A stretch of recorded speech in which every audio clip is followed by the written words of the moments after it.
You're lying in bed. The room is dark. The door is shut. No one is coming in. No one is watching. You can hear your own breathing and nothing else.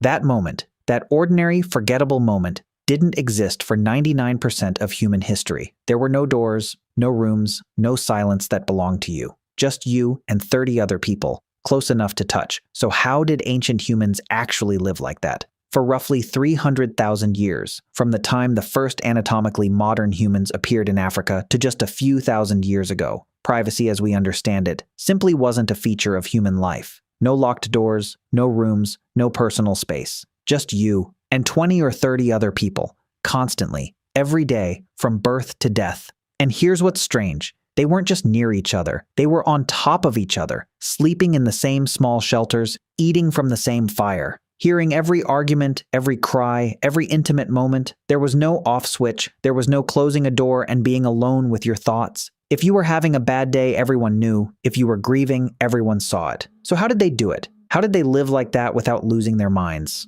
The short answer, they built privacy out of thin air, using nothing but social agreement. The long answer is far more interesting. Let's start with the physical reality, because it matters. Hunter-gatherer groups lived in bands of around 10 to 12 adults, plus children. They were constantly on the move, following food sources, never staying in one place long enough to build permanent structures. That means no walls, no rooms, no doors.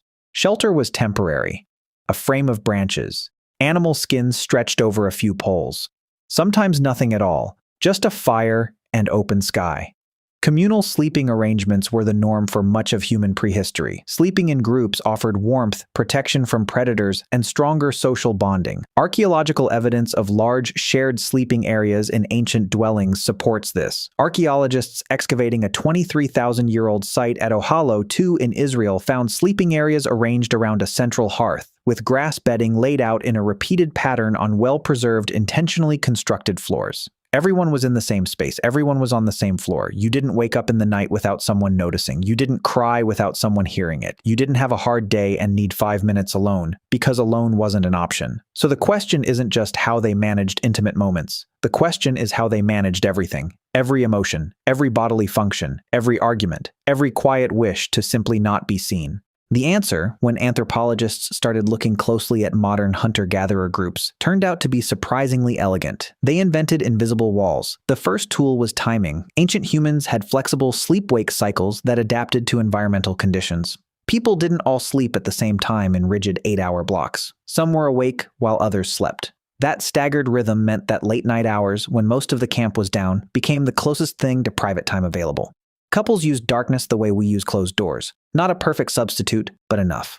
The second tool was distance. You didn't need to go far. In a world full of predators, wandering too far from the firelight was genuinely dangerous. But 50 feet in the dark is a different world. You couldn't be heard clearly. You couldn't be watched easily. The physical act of walking away from camp carried social meaning. It was understood to mean not right now. And people respected it. They didn't follow. They gave you the 50 feet. The third tool, and this is the one that defines everything, was collective pretending. Think about the last time you were in a public restroom. You could hear the person in the next stall. They could hear you. Everyone in the room is aware of what everyone else is doing, and yet no one makes eye contact when they walk out. No one mentions it, no one brings it up later. You maintain each other's dignity through shared silence. That agreement, that mutual performance of ignorance, is one of the oldest human social technologies there is. Hunter-gatherer societies were egalitarian and strongly emphasized sharing and cooperation, resisting hierarchy in favor of group cohesion. That cohesion required trust, and trust required a strict, unspoken code. You don't acknowledge certain things even when you are fully aware of them. You give people the fiction of invisibility even when they are completely visible. Everyone pretends. Everyone is pretended for in turn. It works because everyone has skin in the game. You look away for them today because you need them to look away for you tomorrow.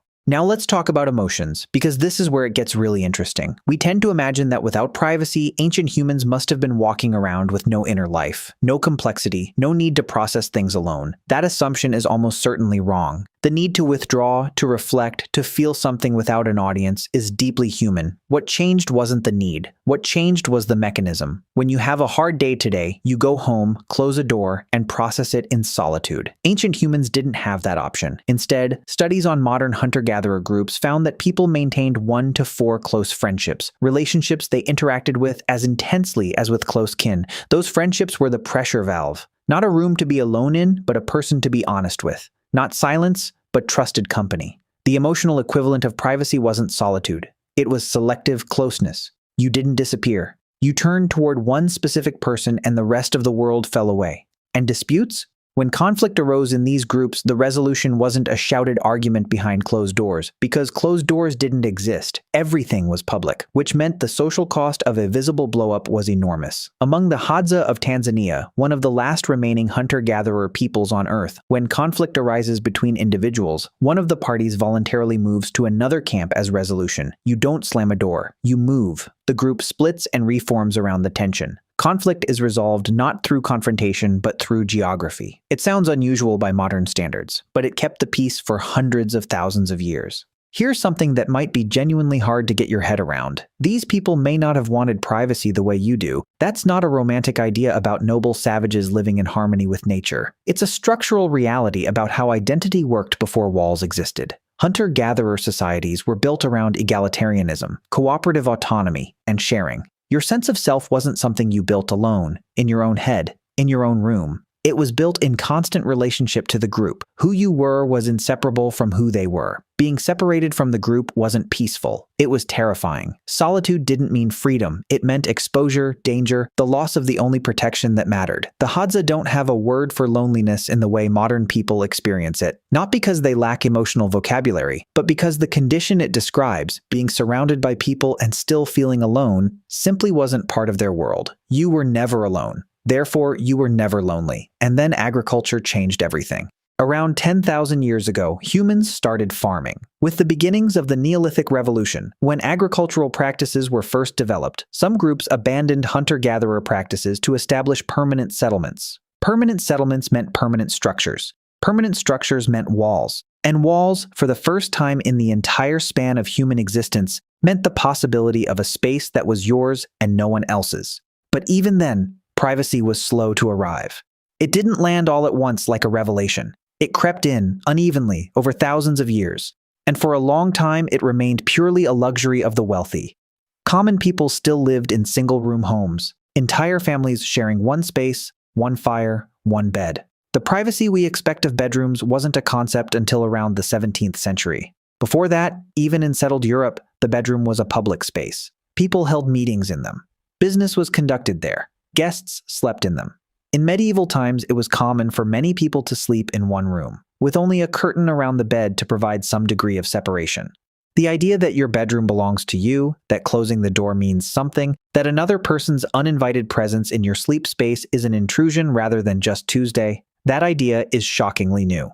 The notion that sleep should be private is less than 500 years old. Beds and bedrooms gradually became private spheres during the 19th century, driven in large part by rapid urbanization during the Industrial Revolution. Cities were built with compact row houses, small rooms, each with a specific purpose, one of which was sleeping. Religion accelerated the shift. The Victorian era brought an intense moral emphasis on the sanctity of the domestic sphere. Who shared your bed became a question with moral weight. And by 1875, an essay in Architect magazine declared that a bedroom used for anything other than sleeping was unwholesome and immoral. Children's bedrooms are the newest addition of all. The idea that a child deserves their own room, separate from siblings and parents, didn't become common expectation until well into the 20th century. 2 or 3 generations ago, in enormous parts of the world, it simply wasn't how life worked. So what actually happened between then and now? We went from a species that lived in constant, unavoidable, total togetherness and had built intricate, invisible systems to make that bearable, to a species that can go 3 days without seeing another person, has walls and doors and a room for every activity, and is suffering one of the most severe loneliness epidemics in recorded history. That's the real irony buried in all of this. For 290,000 years, humans craved what we now take completely for granted. A moment alone, a quiet room, the ability to close a door and not be observed. They built elaborate social rituals just to simulate the experience we have every single night before we fall asleep. The darkness they borrowed, the 50 feet they borrowed, the collective agreement to look away. All of it was scaffolding around a thing they could never quite reach. And now we have all the solitude we could ever want. Private bedrooms, single occupancy apartments, noise-canceling headphones, the ability to go an entire week without anyone knowing where you are, and we're miserable because of it.